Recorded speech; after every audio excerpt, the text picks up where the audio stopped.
د خبریال ډاټ کام قدرمنو لیدونکو سلامونه او ښې چارې. خدیجه اشرفي یم د خبریال ډاټ کام همکاره غزني ولایت کې. قدرمنو لیدونکو نن موږ د داسې قهرمان سرتېري کور ته راغلي یو چې د 1500 کلونو راپدېخوا یې په نظام کې کار کول، خو د دې 1500 کلونو راپدېخوا یې چې دوی دنده درلودله په نظام کې 3600 میلیونه یې شنډ کړي.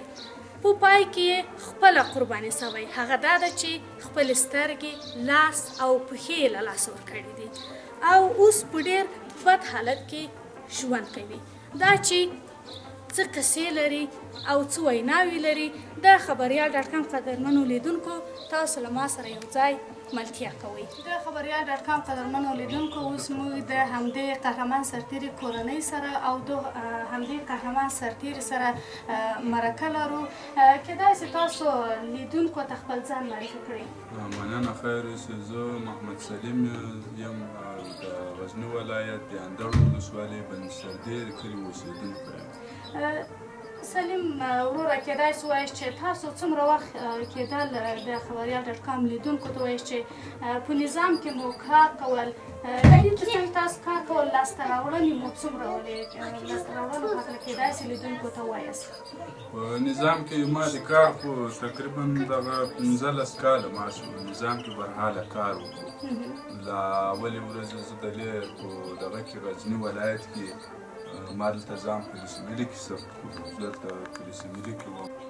لاسته راوړنې خو ما لکه بس ملګري د یو سرباز په حیث باندې چې وطن ته مې خدمت کول لاسته راوړنې د ما ولې ما تقریبا په انجینري بخش کې کار کول، د استقامچي ټیم کې انجینري د ماینونو خنثی کوي. ما یعنې تقریبا 3615 ماینونه 3615 ماینونه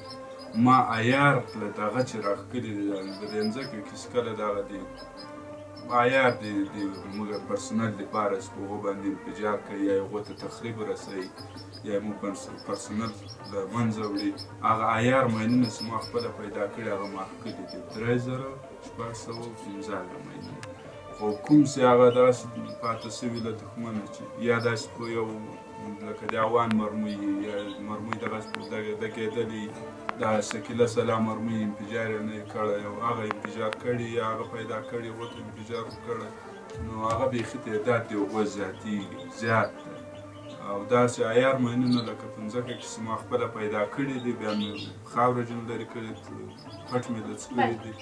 دا 3615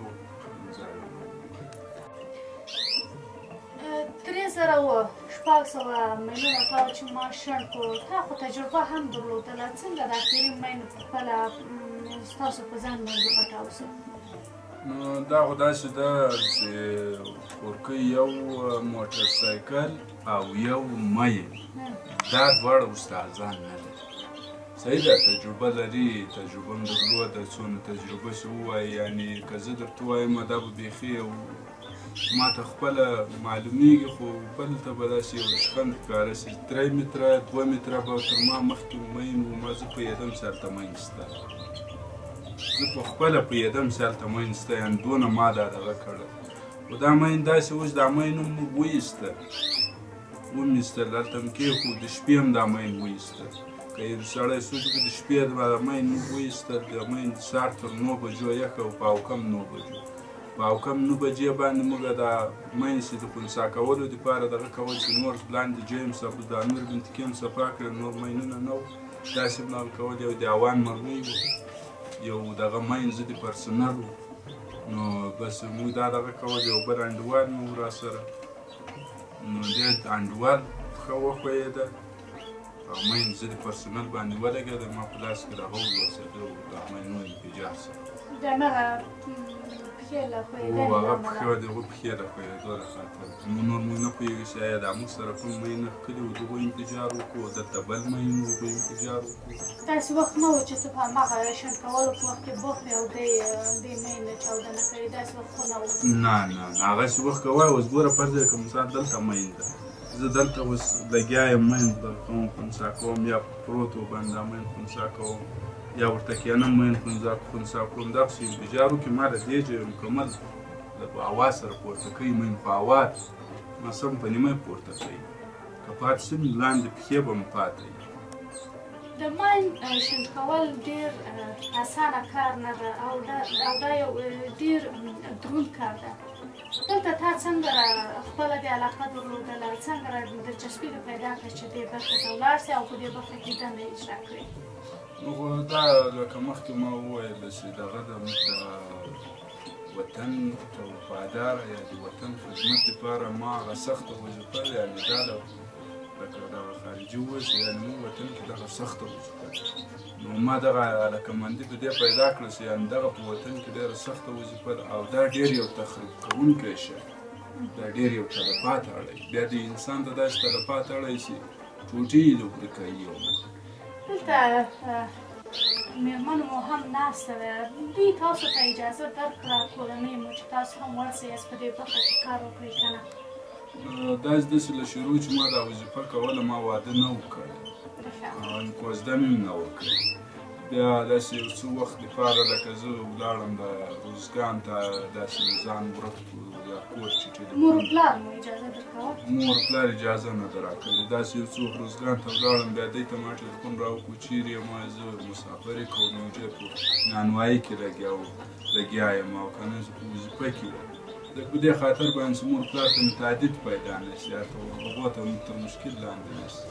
بیا یې کوزده راته وکړه وایي ښه شو کوزده درته وکړم بیا مې کوزده راته وکړه ناسکه د ترور لور مې ده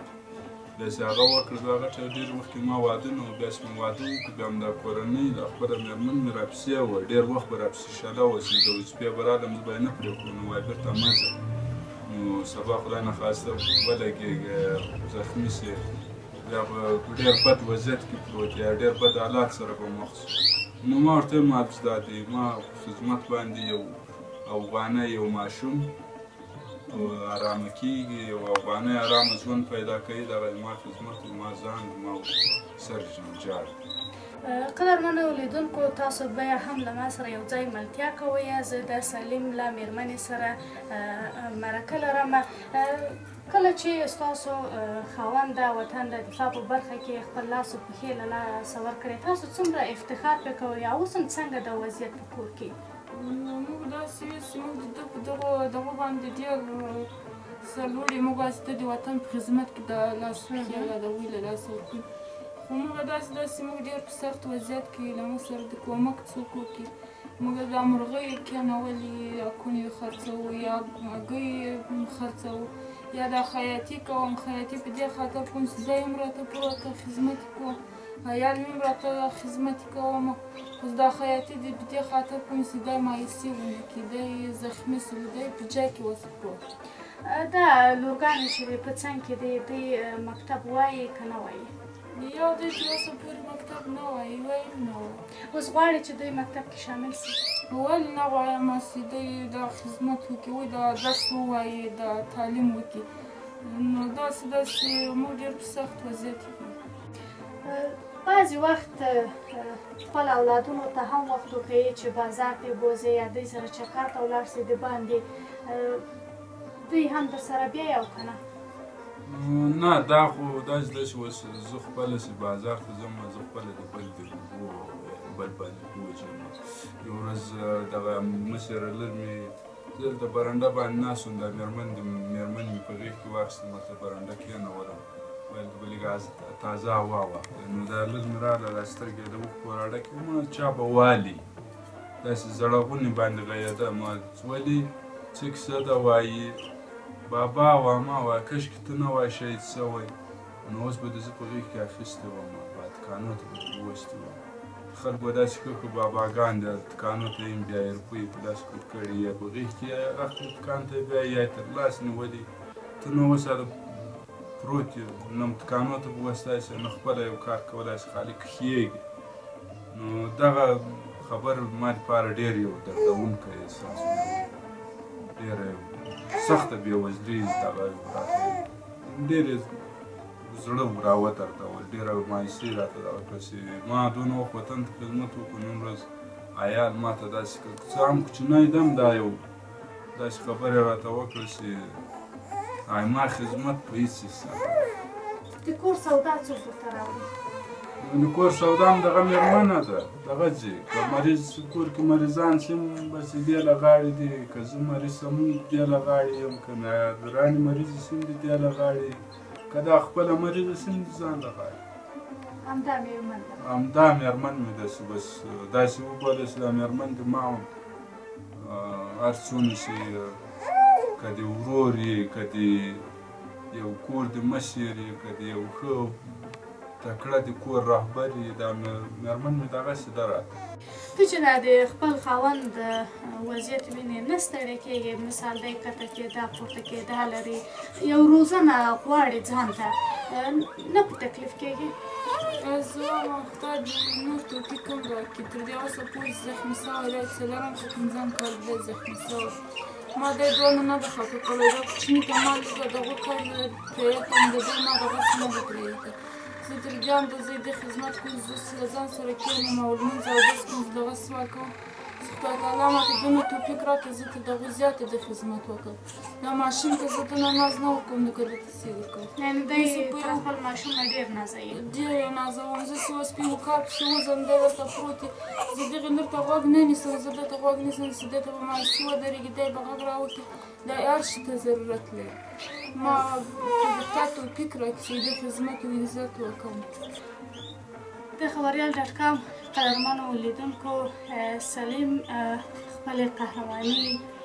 کړې او قصې هم تاسو ته وکړې وار په وار یې ویل چې دا کار چې ما کړی او لاس پښې مې له لاسه ورکړې دي مور مې هم اجازه نه راکوله کله چې ما واده وکړو مېرمن مې هم خو د وطن مینه وه له ما سره زه په کراره نه پرېښودمه ما خپل ځان البته د بدن ټوټې مې قرباني کړې او اوس په همدې وضعیت کې دی ژوند کوي له تاسو نه ډېره زیاته مننه چې خبریال ډاټ کام ته مو وخت ورکړو په اخر کې مو له دولته له بودایا یا تجارانو هم تاسو کومه غوښتنه لرئ که نه؟ له دولت هم غوښتنه لرم ډېر دولت چې زه غوښتنه په دې لرم چې زه دغه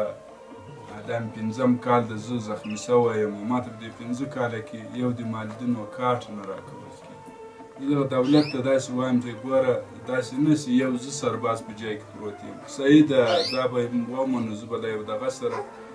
ما یو کمپنۍ ما وړي 2 وارې 3 وارې ما تر هنده رسوي یو کمپنۍ له ما سره دونه څه کوي چې ما دغسې اولاد ته په دغو خپل